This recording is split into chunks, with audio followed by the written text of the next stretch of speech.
entendendo esse momento que o Senhor está querendo falar com a igreja sobre a questão do temor, a questão da obediência, porque como Saulo disse aqui,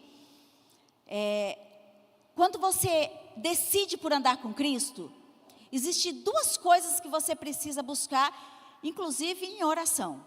A primeira é ouvir a voz dele, que é muito difícil, porque a voz dele muitas vezes se confunde com a nossa voz. Quantas vezes nessa caminhada pastoral eu já vi pessoas falando assim: Deus falou comigo, quando na verdade era o coração dela, ela queria aquilo. Então Deus já falou para muitas pessoas se separar, muitas pessoas sair de emprego e ir para outro, porque na verdade ela já queria aquilo. Então ela colocou na conta de Deus porque é mais fácil, porque na conta de Deus não tem como a gente argumentar. Como você vai argumentar com uma pessoa que chega e fala: Deus mandou eu fazer isso? Você vai falar o quê para essa pessoa?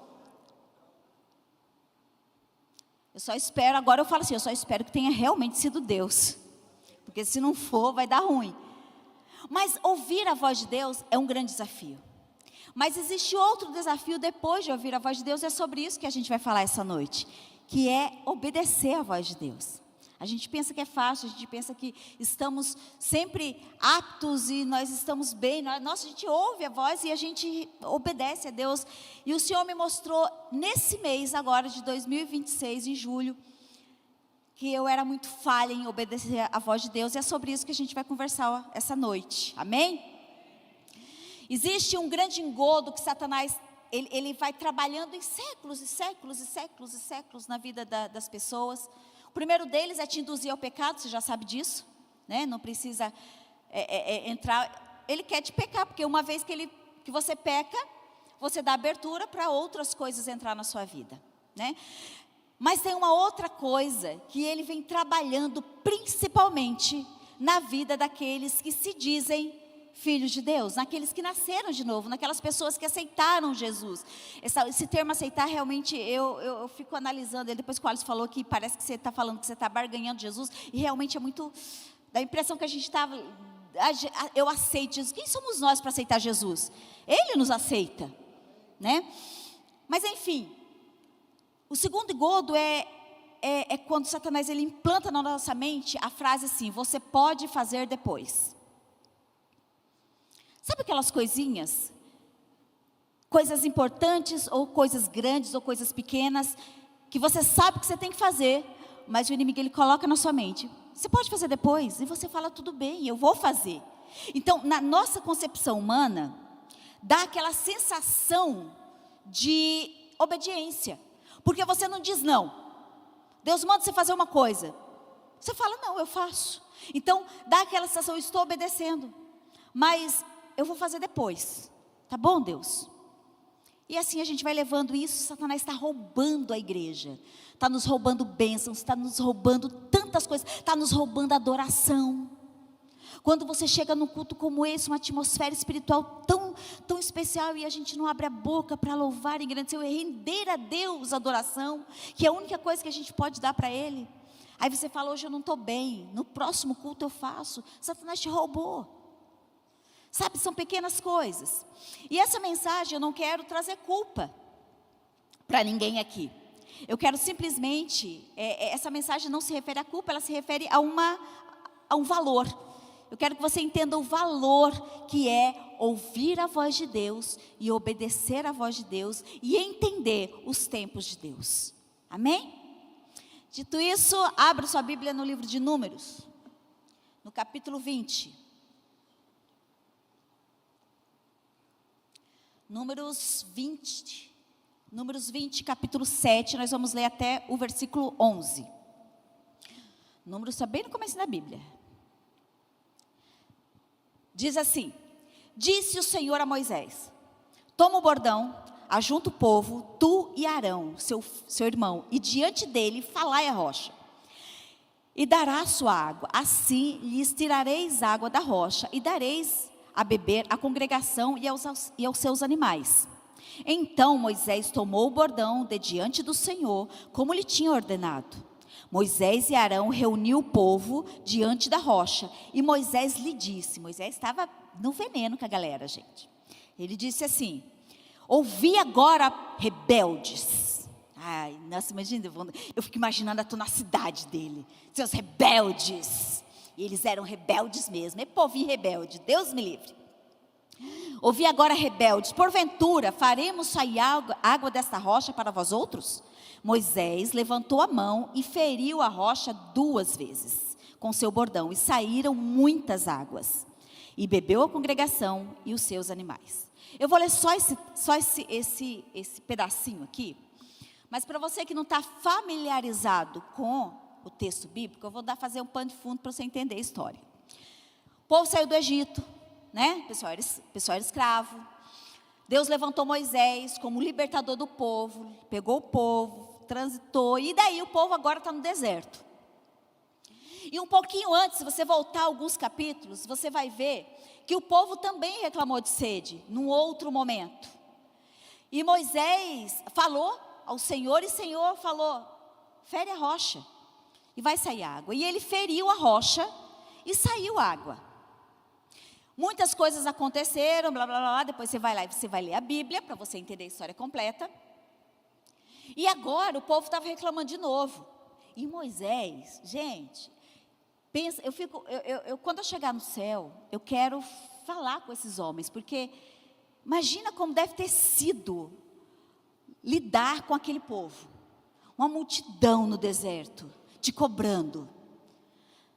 Então, Deus fazia um milagre hoje, a galera adorava a Deus. Parece que 5 minutos depois, eles já esqueciam.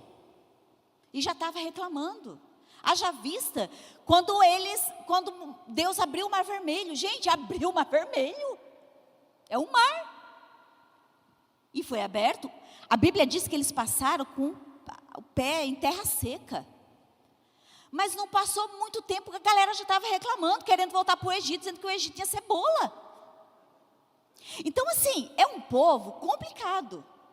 Diferente de hoje? Não, nós também somos complicados. Então, agora, o povo está reclamando de novo, Moisés estava no horror.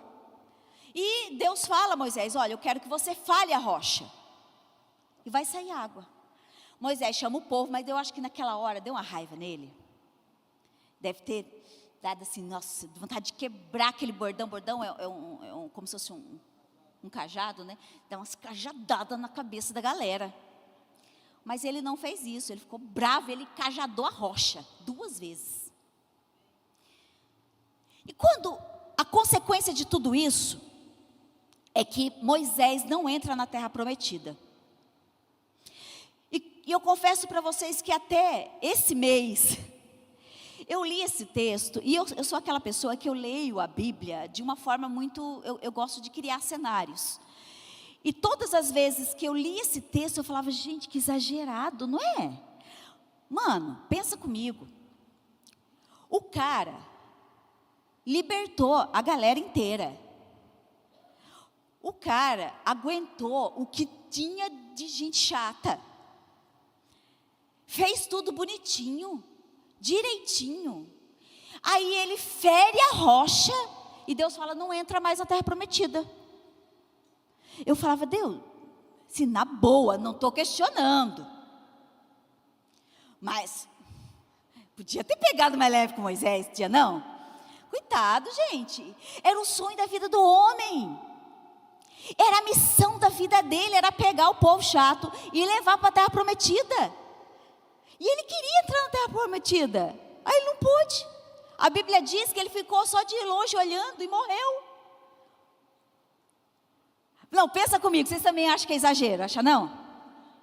Cara, você fala, mano, poxa vida, Davi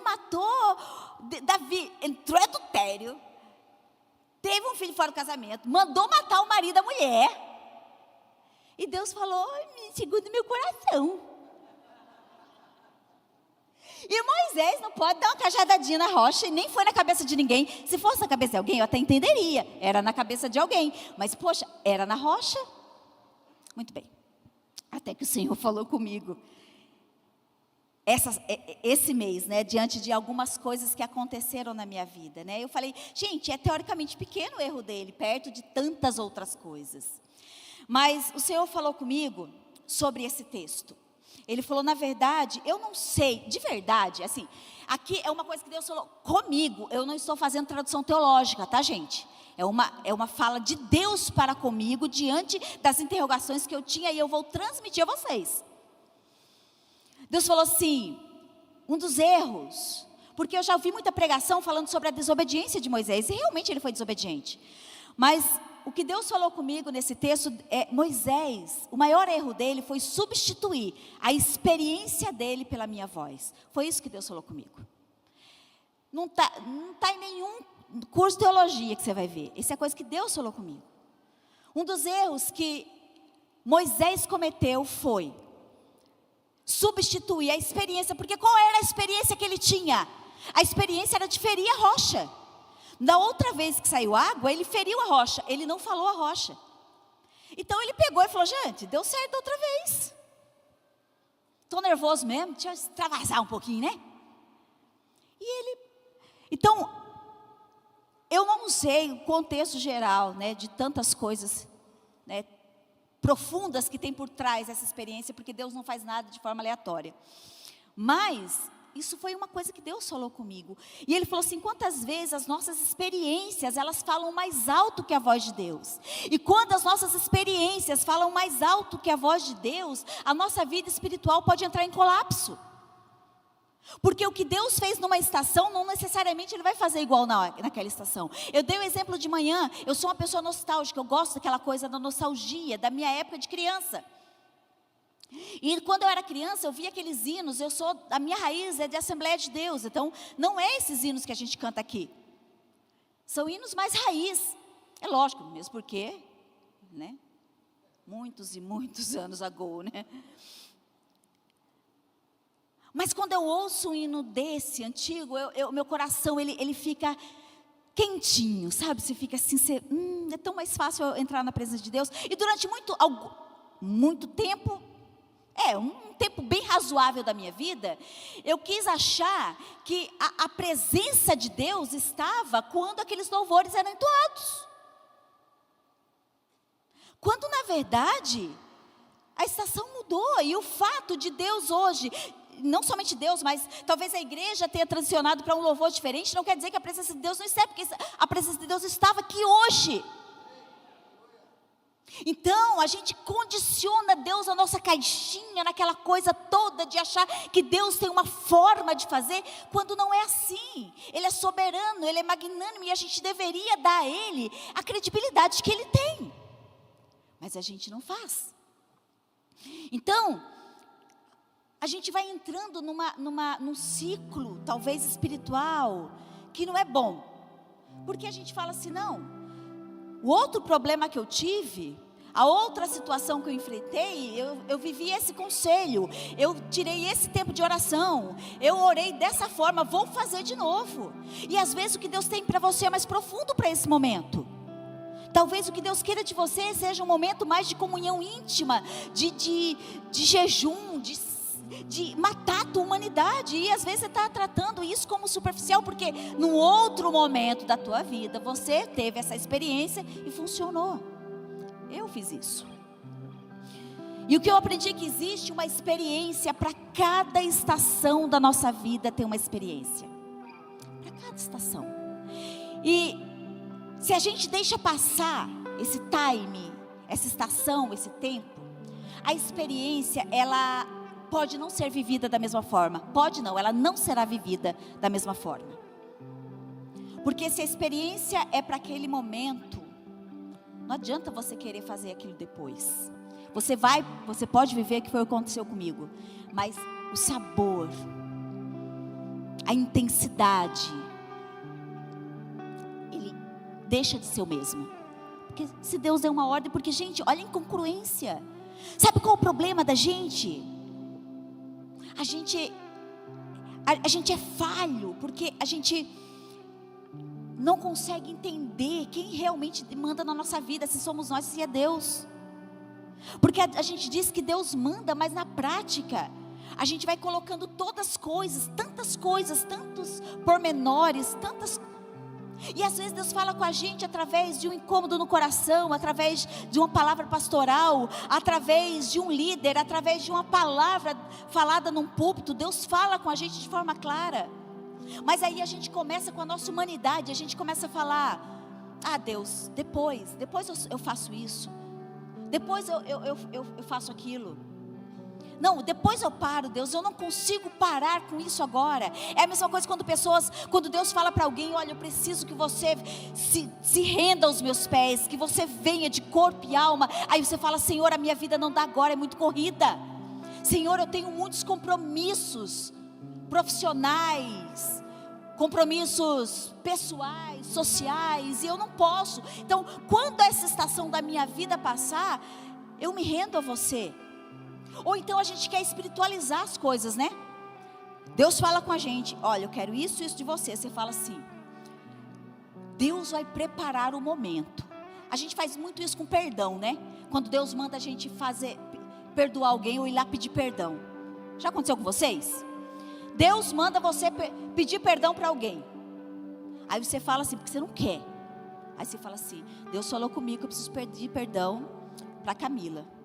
Vou orar a Deus, porque Ele vai preparar o momento. Mano, se Deus está falando com você, cabeça dura, por que Ele iria falar para você fazer um negócio, se Ele ainda não preparou o momento? Se Ele quisesse que você fizesse depois, Ele falaria depois.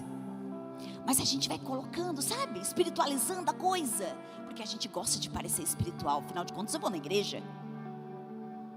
Mas as nossas práticas diárias estão um pouco distante da verdade que Deus quer implantar na gente, sabe? Num coração rendido de verdade, onde obedece, onde ouvir a voz de Deus não é um problema. Eu sei diferenciar quando eu me rendo a Deus em obediência àquela palavra que eu recebi. Vou contar uma história para vocês. Eu já contei muitas vezes aqui que eu fui criada pela minha avó, né? Eu morava em Alagoas, nasci em Alagoas, então eu sou alagoana, gente. E falando em Alagoas, que povo é aquele? Eu saí de lá com 11 anos, então eu não tinha noção de como aquelas pessoas são legais. Mas eu não estou falando das pessoas que eu conhecia, não. O alagoano é muito legal, não é, amor? Amor? O alagoano não é gente boa pra caramba? O alagoano é... Gente, a gente ia na loja. Oi? O Alisson quer morar lá. Ele falou: já não quero mais ir para os Estados Unidos, quero morar em Alagoas. Ah, não? Você falou Estados Unidos. Homem. A gente estava no shopping, sabe? Comer comida de fast food no shopping. Cara, brotava uma pessoa do nada. Olha, deixa eu explicar. Gente, era comida só se servia. Olha, isso aqui é uma comida tal. Eu falava: nossa, muito obrigada. As pessoas gentis. A gente foi comer um pastel. A gente sentou numa mesa. A menina veio: olha, posso falar com você um minutinho? Vocês podem mudar para aquela outra mesa, porque ali tem um buraco lá na rua. Tem um buraco, se as pessoas passarem aqui de carro, vai jogar água em vocês. Senta lá. Ai, muito obrigada, eu já sei, muito gentil. Por quê? Dane-se que mandou sentar ali. Aí eu fui toda faceira e sentei no outro negócio e falei: nossa, que belezinha ela, né? Não parou por aí, gente, a belezura dela. Ela chegou e falou assim, a gente fez o pedido do pastel, e daí ela falou assim: enquanto o senhor espera o pastel, quer um cafezinho? Gente, era um carrinho de pastel. Olha, se eu aceito. Ela: pois não. Ela trouxe cafezinho, quer mais? Gente, coisa mais fofa. O alagoano é a coisa mais linda desse mundo. Haja vista que estou aqui. Eles são maravilhosos, de legais, sabe? Mas eu nasci lá. E a minha avó me criou? Porque com ainda bebê, 2 anos mais ou menos, a minha mãe, ainda criança, minha mãe teve um relacionamento com meu pai terrível. Meu pai, gente, esse homem, ele tá velhinho agora, mas meu pai não era gente, não. Esse homem não era normal. Eu tenho um irmão que tem a idade do meu filho. que é criado, e peraí, com a esposa dele, não, um avulso como eu, porque eu fui avulsa, eu fui gerada fora do casamento. Eu tenho um irmão da idade do meu filho, que foi gerado de um relacionamento extraconjugal com outra mulher, a qual a esposa dele cria, e é apaixonado por esse menino. Gente, aquela mulher também não existe. Alagoana, maravilhosa. Eu falei para ela, eu falei, Dona Lourdes, eu preciso levar a senhora para Taubaté, para a senhora colocar no púlpito e a senhora falar. A mulher, ela foi traída a vida inteira. Meu pai não era gente, não. E ele traía, pensa que era escondido. Era não, ele falava, ó, fulana lá está grávida, viu? Mas eu sou homem. Meu irmão falou, meu pai nunca dormiu uma noite fora de casa. Macho. Mas macho mesmo. Caráter duvidoso, mas macho. E eu nasci dessa relação. Minha mãe era adolescente, era criança quando ela começou o relacionamento com meu pai. Ela tinha 13 anos. 13 anos. E o meu pai já tinha uma família, já tinha filho, já era casado. E ele pegou minha mãe, levou para uma casa. E lá ela teve um irmão meu que morreu. Já contei esse testemunho aqui lá, muitos anos atrás.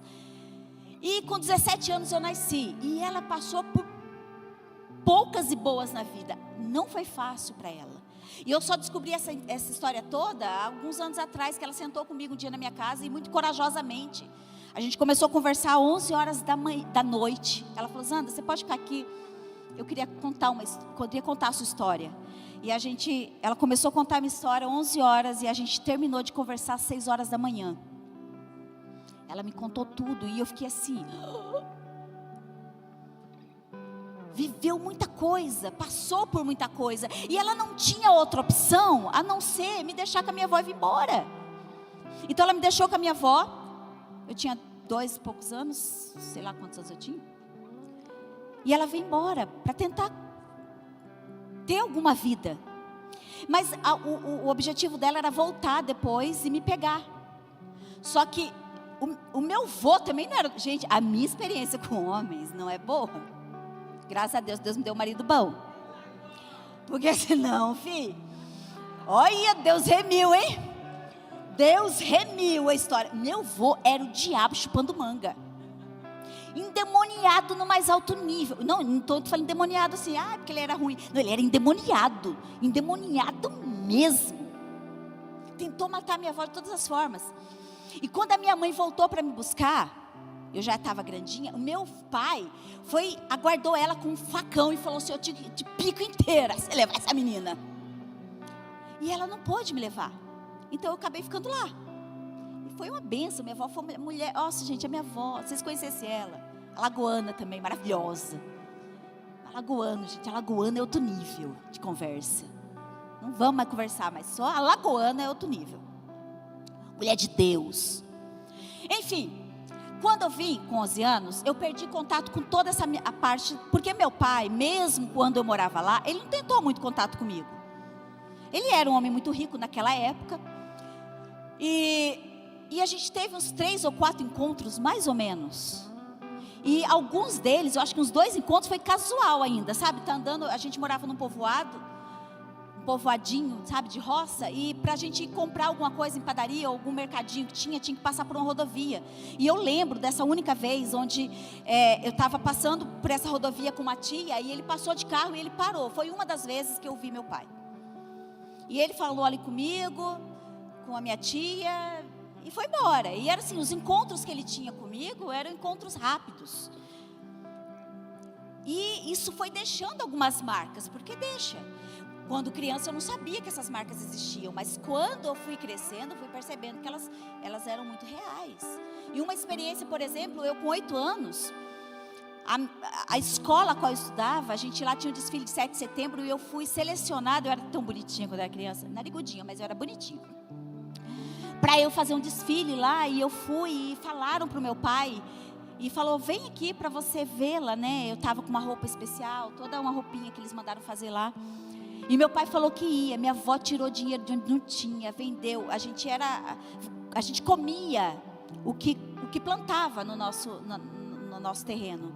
E eu lembro que ela vendeu, agora à tarde que eu lembrei isso, ela vendeu sacas de feijão para comprar alguns pães, para esperar meu pai. Vocês apareceram lá? Não, né? Nem ele.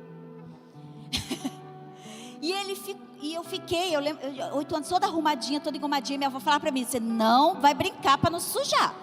Não, seu pai chega aqui e você suja. Aquelas coisas que a gente fala para filho, sabe? E eu fiquei sentadinha lá no batente da casa, esperando. Quando deu 8 horas da noite, a minha avó falou assim: vai, tira essa roupa, pode comer. Mas o tirar a roupa, isso me causou algumas marcas. Mas amém. Vida que segue, vim embora, toquei minha vida. E durante muito tempo da minha vida, eu ocultei essa parte da minha história. Sabe quando você quer, não quero? É uma coisa que eu não quero lembrar. Quando nós começamos a trabalhar com cura e libertação, eu entendi. Deus foi falando comigo que eu precisava liberar perdão. E o primeiro seminário de Eleutéria que nós fizemos, em 2017... tinha uma ministração sobre perdão. Por isso que eu falo para você, o perdão, ele destrava coisas no mundo espiritual. O perdão destrava, o perdão de verdade, aquela coisa do liberar. Não tem a ver com você querer relacionamento com essa pessoa, não, mas tem a ver com liberar. E nessa ministração de perdão, foi distribuído para a gente. Eu já fiz esse ato profético na igreja, num outro seminário de Eleutéria que a gente teve depois, sobre distribuir uma promissória, uma nota promissória. E nessa nota promissória a gente devia escrever o nome das pessoas a qual a gente deveria liberar, e depois a gente ia fazer uma oração específica, ia rasgar aquela nota promissória como sinal de que está selado. Olha, não te devo mais nada, porque quando você rasga uma nota promissória, o que você está dizendo? Você não me deve mais nada. Então, na hora que eu peguei aquela nota promissória, eu pensei assim: meu Deus, eu não tenho nada contra ninguém. Aquela boazinha, né? Porque eu sou lagoana. Eu falei: o que eu escrevo? Que eu não sabia que eu ia escrever. Mas eu já era adulta aí, né? Eu já era casada, tinha filho. Então, eu falei: o que eu escrevo? Que eu não tenho nada para escrever. Não tinha ninguém para escrever na nota. E o Senhor falou assim: coloca o nome do seu pai e da sua mãe. E eu falei: Senhor, eu não tenho mais raiva, eu não tenho nada mais assim. E o Senhor falou: escreve. E uns 3 anos antes disso acontecer, eu tinha começado a procurar o meu pai na internet. Por quê?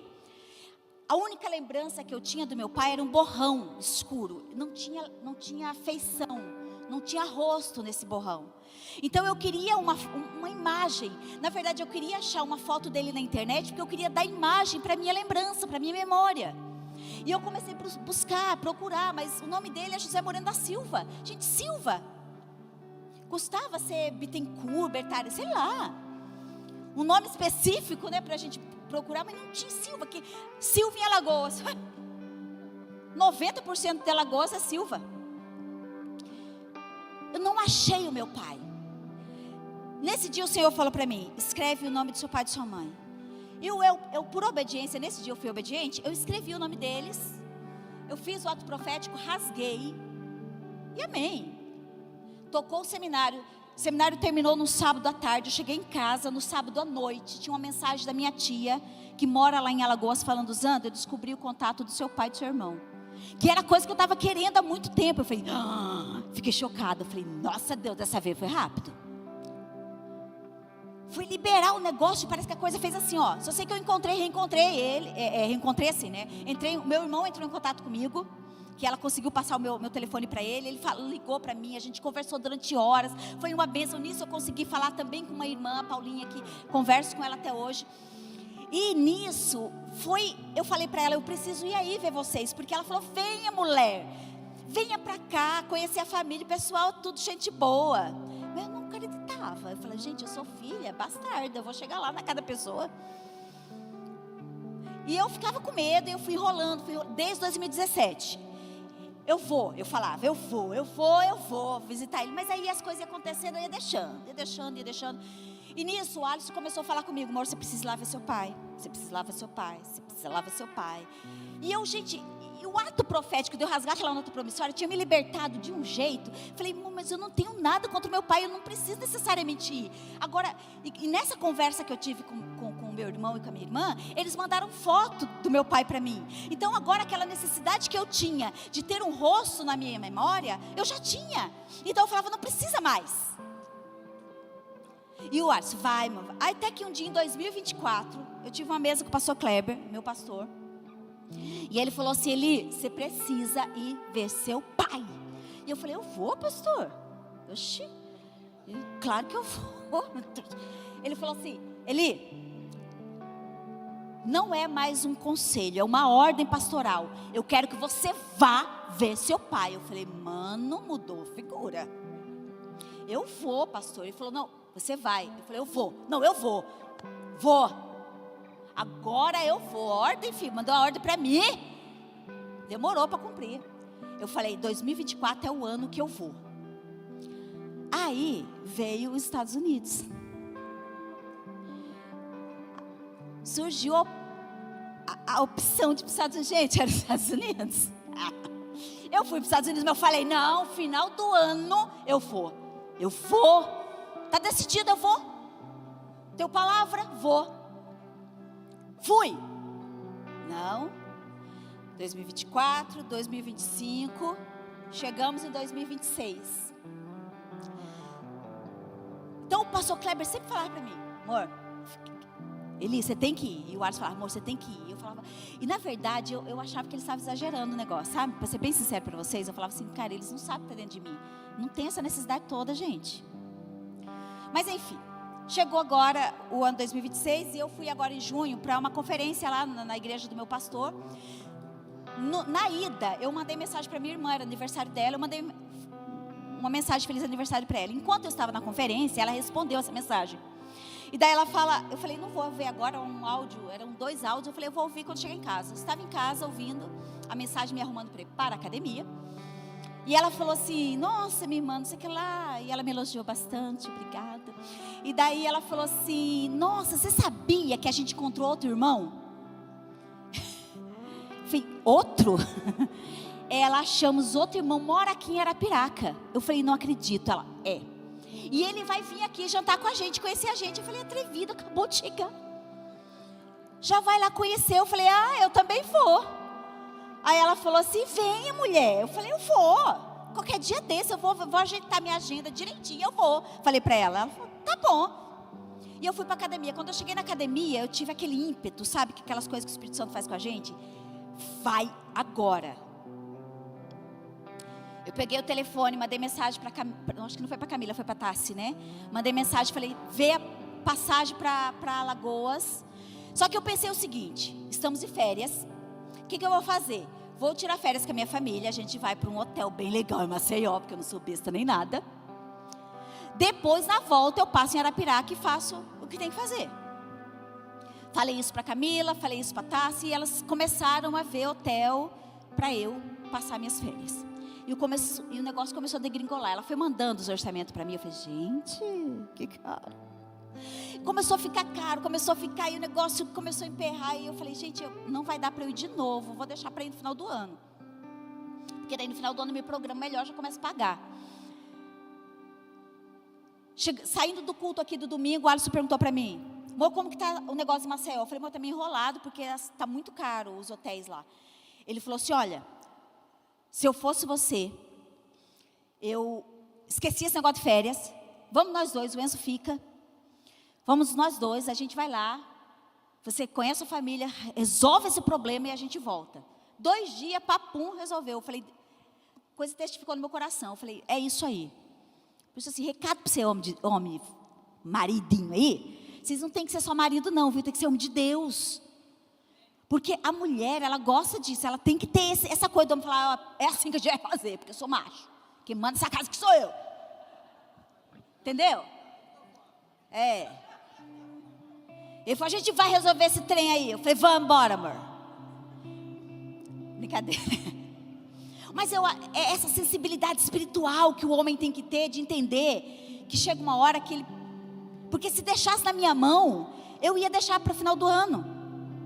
Enfim, No outro dia eu falei para Camila, Camila, esquece férias. Só vê a passagem de ida e volta em hotel em Arapiraca e um carro, porque Maceió fica 2 horas mais ou menos de Arapiraca. Ela assim fez, segunda-feira de manhã. Segunda-feira à tarde, Camila, ele está aqui, está tudo aqui, só mandar o número do cartão. Eu falei, nossa. Aí eu falei, mas ninguém em Alagoas estava sabendo que eu ia, gente, como que eu chego lá? Aí eu mandei mensagem para minha irmã em pleno jogo da Copa. Eu falei, ela não vai responder, porque ela deve estar vendo o jogo. Eu falei, Paulinha, lembra que eu falei que eu queria ir hoje de manhã? Ela falou assim, lembro. Posso ir sexta? Detalhe, será segunda e era sexta-feira, dia da passagem. Posso ir nesse final de semana? Ela, oxe, minha irmã, venha. Eu falei, oxe, vou. Passei o número do cartão para Camila, fechei. Gente, eu estava indo para Arapiraca sexta-feira. E eu fui. Gente, chegar naquele lugar, eu já tinha ido para Arapiraca mais a férias, mas ir para esse propósito foi... Mas eu vou ser muito sincera com vocês essa noite. O que eu queria mesmo era ver a casa onde eu morei, a escola onde eu estudei, a igreja que eu frequentei a minha infância inteira. Era isso que eu queria. Assim, eu queria conhecer a minha família, obviamente, mas sabe aquela coisa que fala, nossa, eu vou ver. Eu estava muito animada para ir na cidade que eu morava. E no sábado a gente deixou para ver, fazer esse tour da cidade no domingo. No sábado a gente foi na casa deles, eu almocei na casa da minha irmã e depois a gente foi para a casa do meu pai. E chegando lá, coincidentemente, esse irmão que foi encontrado também, tem 36 anos, ele nunca tinha ido nessa casa, não conhecia também os irmãos e coincidentemente a gente chegou junto. Sabe aquelas coisas assim? E foi aquele uau! Quando eu cheguei, entrei na casa, meu pai estava ele está bem velhinho e ele está com Alzheimer. E ele estava sendo transferido para o quintal, onde a gente ia ficar. Uma área gourmet que tinha lá. E ele indo bem devagarzinho e aquela coisa, né? Ufa, ele está ali, né? Então foi muito legal ver minhas irmãs. Gente, uma família tão querida, nos abraçou, tratou com tanta honra, com tanto amor. Eu estava com muito medo de ser, porque a sua filha é bastarda, gente. Elas são originais. E daqui a pouco chega uma pessoa lá, né? Mas eles me trataram com tanto carinho. A esposa do meu pai, uma mulher incrível, me abraçou, me acolheu. Foi tudo tão lindo. Mas, gente, qual que era o objetivo da viagem mesmo? É meu pai, né? Esse era o objetivo central. E naquela hora, estava ali aquele vucu-vucu. Aí o Alisson pegou o telefone para tirar algumas fotos. E quem me segue na rede social viu que eu postei algumas fotos. Acho que foram 3 fotos. E uma delas estava o meu pai, eu e um rapaz do lado. Esse rapaz do lado era o outro filho avulso que chegou. E naquela hora, eu sabia que meu pai estava com Alzheimer. Mas assim, eu estava do lado dele e eu tentando olhar para ele assim, mas ele não estava ali. E na hora que o Alisson tirou aquela foto, porque até então estava tudo muito assim, o Alisson tirou a foto e tal, e na hora que eu sentei, ele não ficou com a gente, ele voltou para o quarto, porque ele não conseguiu.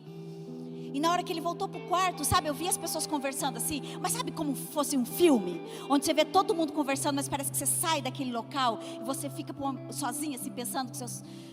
Cara, a realidade me esmagou como uma rocha. Eu lembrei na hora, e eu dei o exemplo de manhã, sabe o desenho do Papalégua? Sabe o desenho do Papalégua? Os 40 mais sabem. Os novinhos, procura lá no YouTube, Papaléguas. Desenho do Papalégua, ele sempre estava correndo atrás de alguém lá. Agora eu não sei em quem a pedra sempre, mas sempre tinha uma pedrona grandona que caía no carinha lá. Não é? No coiote. O coiote só se ferrava. Ele estava tentando pegar o Papalégua, vinha uma pedra do Neida.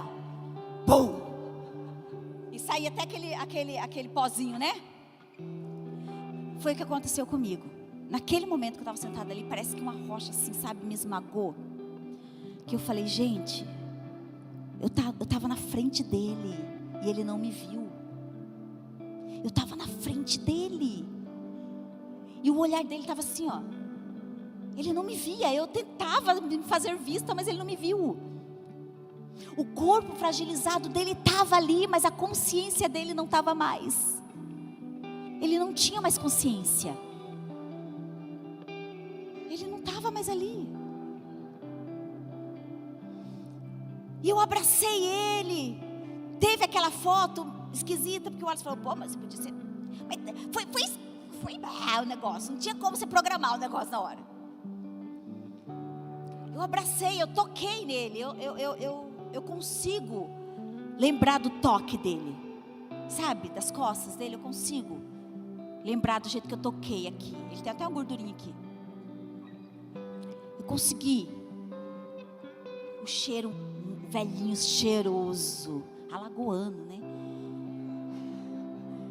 Cheiroso, arrumado, todo arrumadinho, engomadinho.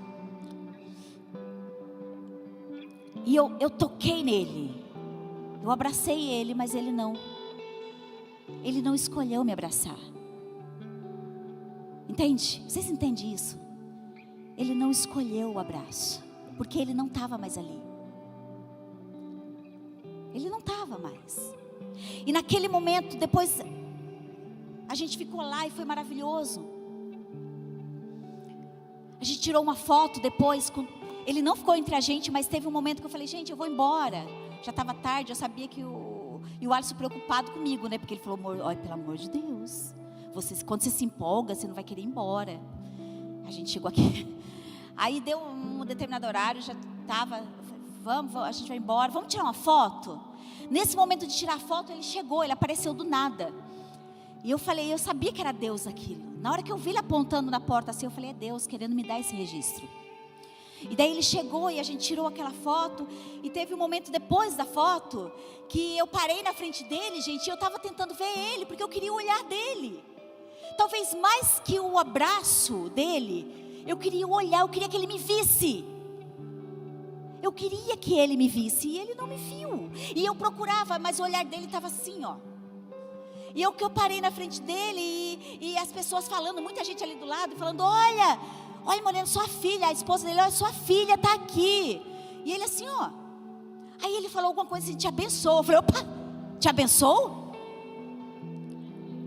Eu falei, aí eu parei na frente dele e falei, você me abençoa?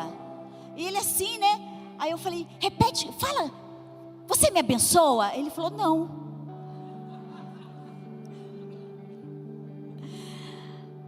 Ele não estava lá, ele não desejou falar aquilo. E amém, foi tudo engraçado na hora, nós íamos até que eu voltei pro hotel. Na hora que eu voltei pro hotel, eu fui escrever para o meu pastor uma mensagem para ele, de gratidão. E Deus falou comigo, de uma forma muito contundente, eu quero passar isso para vocês. Deus falou assim, olha, existe uma diferença entre chegar e chegar no meu tempo. Porque no caminho, quando a gente, antes do Senhor falar isso comigo, o Alisson falou assim para mim, amor, eu estava conversando com o seu irmão, e eu perguntei para ele, Cláudio, há 2 anos atrás, seu pai tinha consciência, ele estava lúcido? Ele falou, totalmente lúcido. Quando o Alisson falou isso, na hora eu falei, nossa, meu, graças a Deus que eu não vim com ele no caixão, né? A gente fica dando desculpa. Mas a grande verdade é que Deus falou assim comigo, existe uma diferença entre você chegar e você chegar no meu tempo. O que Deus tinha preparado comigo, para mim, era a experiência completa. Deus preparou o olhar, Deus preparou o abraço, Deus preparou conversas, Deus preparou memórias. E a minha falta de obediência, fui furtada por mim mesma de ter a experiência completa, porque eu tive a presença dele, mas eu não tive ele.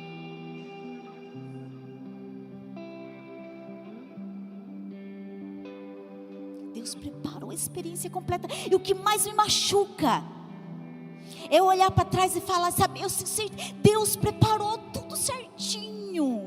Deus preparou a experiência toda, o pacote completo. Deus queria remir a minha história. Deus queria me dar experiências que eu não tive enquanto criança, enquanto adolescente, enquanto jovem. Deus queria falar assim: olha, eu quero que você vá para a sua velhice com a memória de uma conversa com seu pai, de um tempo com ele. E eu deixei para depois. E agora Deus estava falando comigo: olha, o que você tem agora é isso, é o que você pode ter. Quantas pessoas estão aqui ou assistindo esse culto e estão procrastinando coisas que Deus falou para você fazer? Comandos do céu para a sua vida, e você está deixando para amanhã. Eu não sei o que é. Eu não sei do que se refere. Mas cada um aqui tem uma história. E para cada um aqui Deus tem um comando, Deus tem uma história especial para cada um de nós. E a gente vai postergando, porque a gente vai colocando coisas, variáveis. E variáveis, gente, a gente tem muitas variáveis. Muitas variáveis. Muita coisa. A vida é muito complicada, é complexa.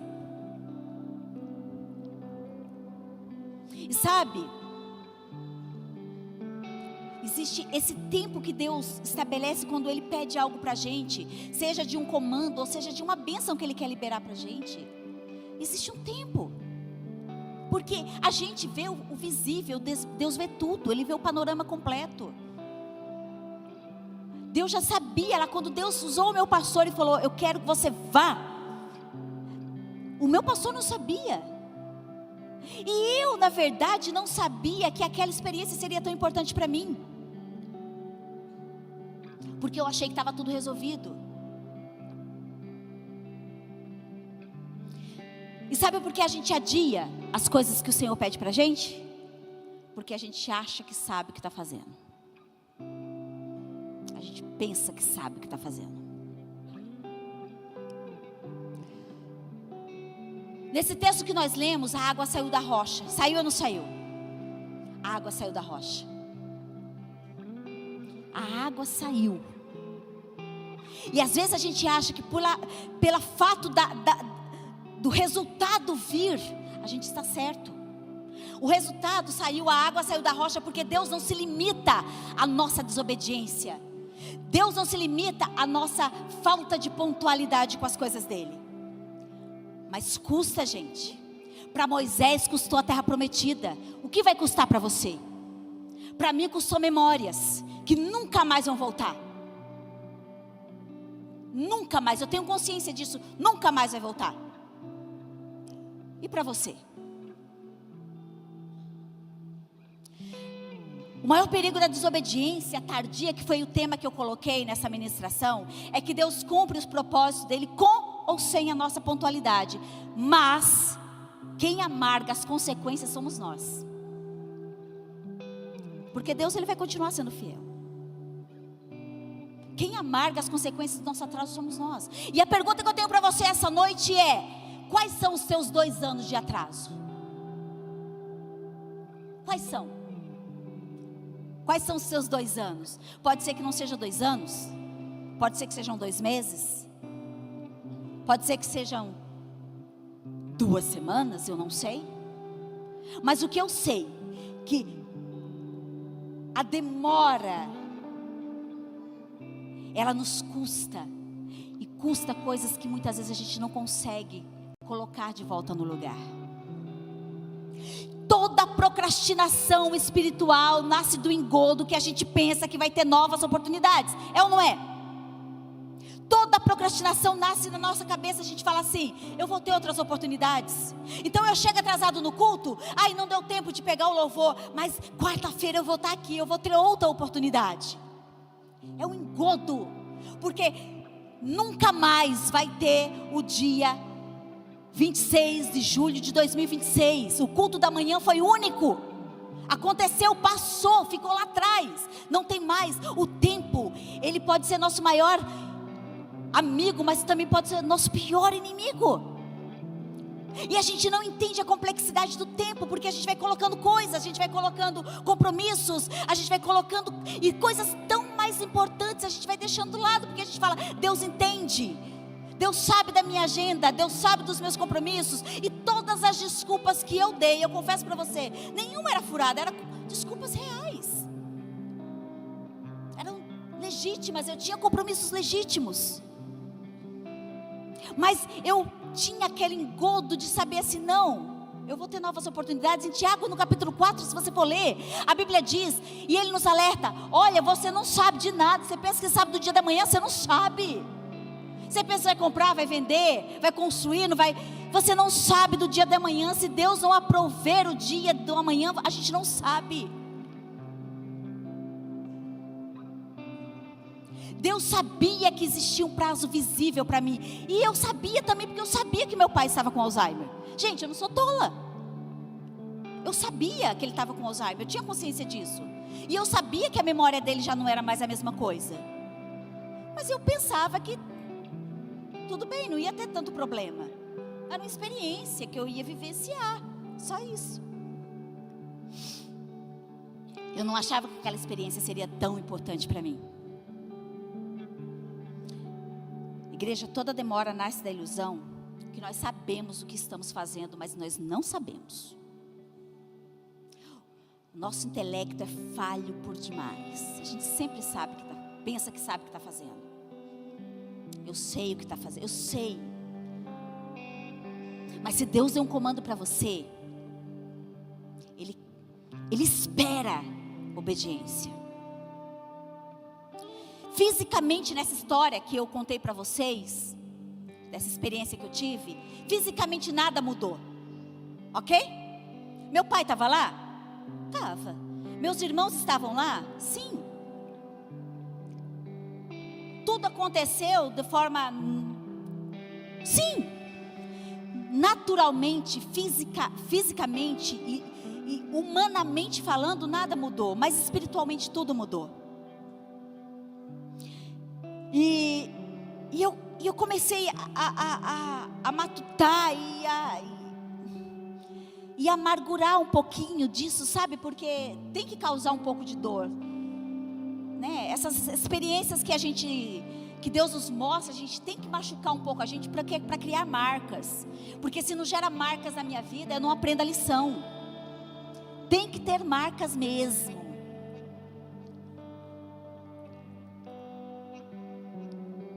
E eu pensando, eu falava, Deus preparou tudo tão perfeito.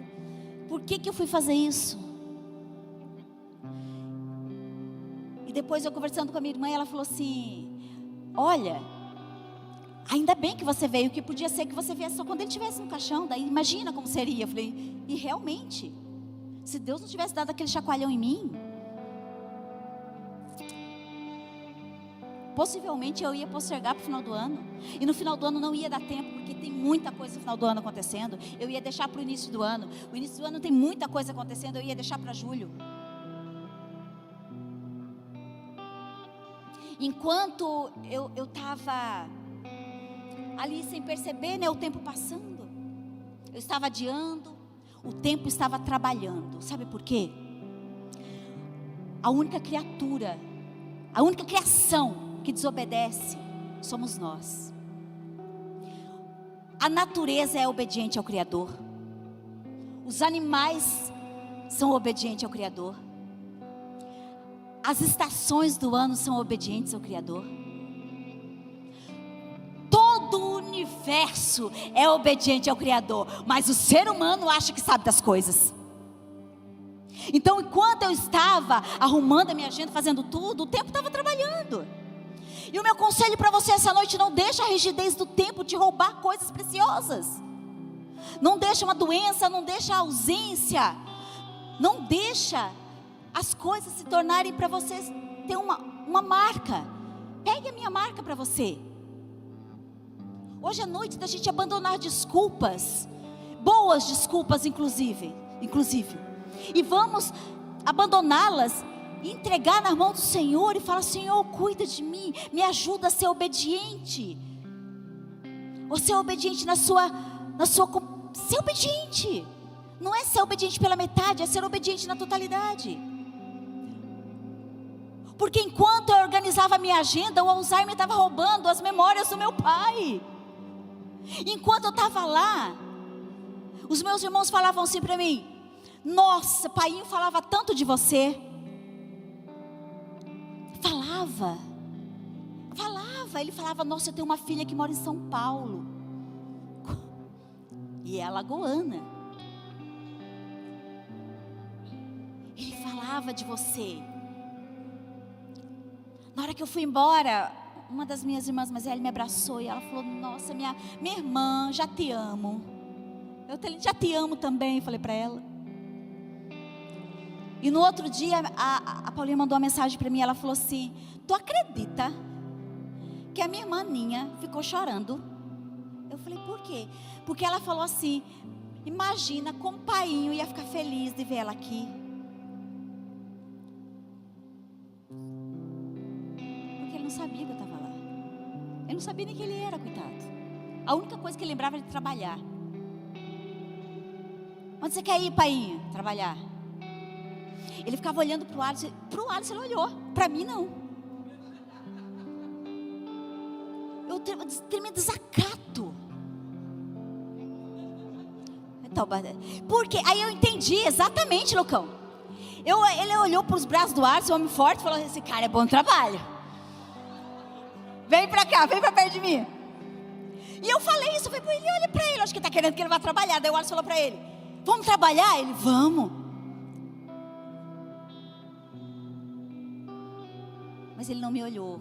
Ele não teve essa oportunidade, porque eu tirei dele. Existe uma bênção no tempo, gente. Existe uma bênção especial no tempo. Existem situações que o tempo certo vai definir o sabor do que você vai viver. Existem coisas que Deus vai liberar, que o tempo da tua resposta vai definir o sabor daquilo. Toda essa história que eu contei para vocês me roubou a doçura daquele encontro? Não, foi maravilhoso. Foi maravilhoso. Foi bom. Mas eu sinto lá no fundo do meu coração, e eu vou carregar isso pelo resto da minha vida, e eu quero fazer questão de manter esse sentimento vivo no meu coração, de lamentar por saber que Deus tinha preparado algo completo, complexo, inteiro, e eu estraguei tudo. Quase tudo, né? Mas eu estraguei uma parte, uma boa parte.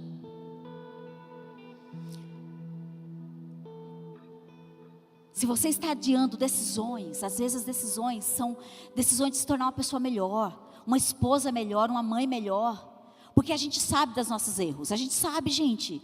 Nós sabemos onde erramos.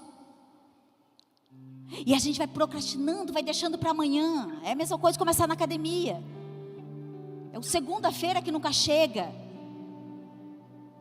Eu vou começar, eu vou fazer, eu vou ser um crente melhor, eu vou começar a buscar Deus de forma mais intensa, eu vou deixar de colocar Deus em lá, no final do rodapé da minha lista de compromissos, e eu vou colocar Deus em prioridade. Mas quando isso acontecer, quando eu casar, quando eu arrumar um trabalho tal, quando eu estiver ganhando X, e aí a gente vai procrastinando coisas e deixando de viver coisas. Tem gente que vive uma vida na igreja, 20 anos numa igreja, e se você sentar com ela e perguntar para ela quais são suas experiências espirituais, ela não tem. Ela não tem experiência espiritual. Por quê? Aí ela fala: nossa, parece que Deus não tem algo comigo, eu não tenho experiência espiritual. Talvez você não tenha experiência espiritual porque você está retardando a obediência a Deus. Ele está te pedindo coisas desde o começo da tua conversão, e desde o começo da tua conversão você está dando desculpas. Aí não tem experiência mesmo, porque existe um perigo espiritual no depois. Saia disso. Saia dessa noite aqui com isso cravado no teu coração. Existe um perigo espiritual no depois. Deus nunca vai Quando Deus nos dá um comando, gente, Ele nunca vai falar agora. Pelo menos comigo nunca foi assim. Deus nunca falou assim: Elisandra, eu quero que você faça isso agora. Ele fala: Elisandra, eu quero que você faça isso. Por quê? Porque Ele, como Deus e Pai, Ele entende que se Ele der uma ordem, eu como filha, entenda que eu tenho que cumprir aquilo naquele momento. Como eu falei no início da ministração, não faz sentido Deus mandar eu fazer uma coisa agora se não é para agora. Eu vou esperar no tempo de Deus. Eu estou esperando Deus preparar o momento para eu ir para o culto. Eu estou esperando Deus preparar o momento para eu orar. Gente, não tem isso. É o perigo do depois que Satanás está te roubando. Satanás está te roubando e você não está percebendo.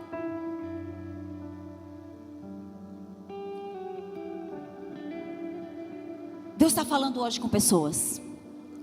Não negocie com a graça. O tempo da graça, não negocie. É sério. Não negocie. Não negocie. Porque a gente tem um mau hábito de falar assim: o amanhã pertence a Deus. Sim, o amanhã pertence a Deus.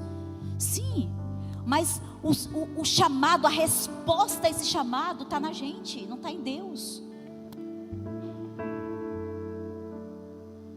Ele não vai falar agora, porque se ele falou, você entende que é agora. Mas a gente não faz, porque a gente gosta de dar desculpas. Jeremias no capítulo 8, versículo 7, diz assim, olha que sério isso. Até a cegonha no céu conhece as suas estações. A rola, a andorinha e o grou observam o tempo da sua arribação. Mas o meu povo não conhece o juízo do Senhor. Você entende que uma rolinha é mais inteligente que a gente? Sou eu que estou falando, não, gente, sem ofensa. Porque aqui o profeta Jeremias está dizendo que tem sim a andorinha, a rola, e fala que é a rolinha. Sabe as rolinhas? Aquelas rolinhas? Elas sabem entender as estações. E o meu povo não sabe. Nós não entendemos essa percepção de tempo, como é precioso. A gente não consegue compreender, porque nós somos inteligentes demais e sabemos da nossa história melhor que Deus. Os pássaros conhecem coisas que nós ignoramos.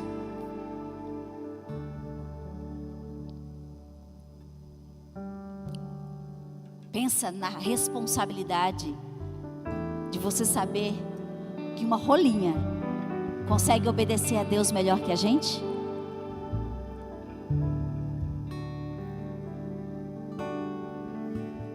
Não deixa o tempo fazer você olhar para trás e dizer: poxa vida, eu poderia. Eu não pude, não é uma verdade. Eu podia. O que eu não tinha? Eu não tinha aquilo como prioridade. Enquanto estava lá conversando com a minha irmã, eu falei, na conversa eu falei: poxa vida, eu poderia ter vindo aqui mais tempo, né? Mas prioridades, né? Eu falei para ela, o erro foi meu. E ela falou: é verdade, eu vi você lá nos Estados Unidos. Ela falou isso para mim, na minha face. Eu vi você 2 vezes lá nos Estados Unidos e eu pensava: mas como que ela não tem tempo? Eu falei: é verdade, Paulo. Eu tinha tempo. O que eu não tinha era senso de prioridade. Só isso. E eu saio dessa história entendendo o que antes eu achava que entendia, mas não entendia. Eu sempre achei que sabia de algumas coisas da minha vida. E essa experiência me fez entender que eu não sei nada. Tudo que eu sei, eu não sei. Que a minha dependência a Deus tem que ser tão intensa, tão mais profunda do que eu achava que era. Foi isso que eu tirei de tudo isso. O meu sim tem que ser mais inteiro. O meu sim a Deus, que eu pensava que era inteiro, precisava ser mais inteiro. Eu descobri que não era. Vamos ficar de pé?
aqui essa noite para te impedir de chegar tarde em algum lugar, para te impedir de chegar tarde para você, para te impedir de chegar tarde para a tua felicidade, para te impedir de chegar tarde para o teu propósito, para o que Deus te chamou para ser, para fazer. Eu não sei, talvez seja ligação que você precisa fazer, uma conversa, um casamento que precisa de conversa, um relacionamento que precisa ser restaurado, um ministério que está esperando o teu sim.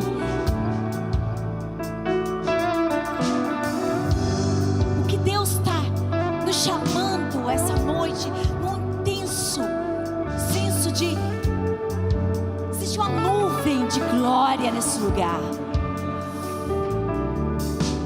Existe uma nuvem de glória, e eu sinto que Deus está abrindo uma janela de tempo hoje, e essa janela de tempo é para você remir a tua história, é para você remir a tua história. Você pode estar pensando, mas eu não tenho nada para remir, como eu pensei. Mas já está resolvido, essa parte da minha vida eu já resolvi, eu já entreguei nas mãos de Deus e agora não me fere mais. O fato de não estar te ferindo mais não quer dizer que seja resolvido. Pode ser que Satanás esteja usando justamente essa cauterização para você achar que está resolvido coisas que não está resolvido.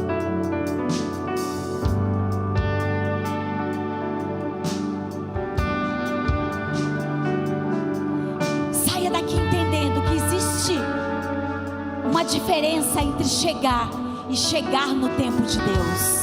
Existe uma diferença de fazer e fazer no tempo de Deus.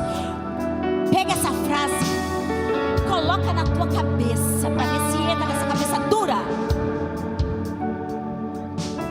Não é do seu jeito, é do jeito de Deus.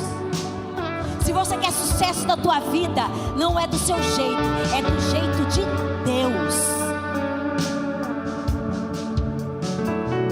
Se você quer completude da tua vida em todas as áreas, se você quer prosperidade, eu não estou falando de dinheiro, eu estou falando de uma pessoa próspera do seu interior, uma pessoa que emana a luz do céu. Não é do seu jeito, é do jeito de Deus.